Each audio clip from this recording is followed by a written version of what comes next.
How to enter promo codes in Roblox mobile. Hello everyone, this is Sabrina here to help you today. So without any further ado, let's get right into the video.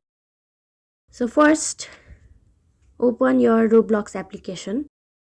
Make sure you are logged into your correct account. After that, go to more and then go to gift cards. From here you will be able to add your promo codes and also redeem your gift card as well.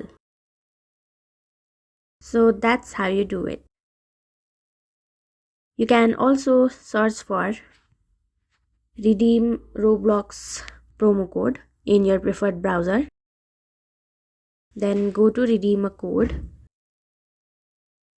And from here you will be able to add your promo code after you have logged in.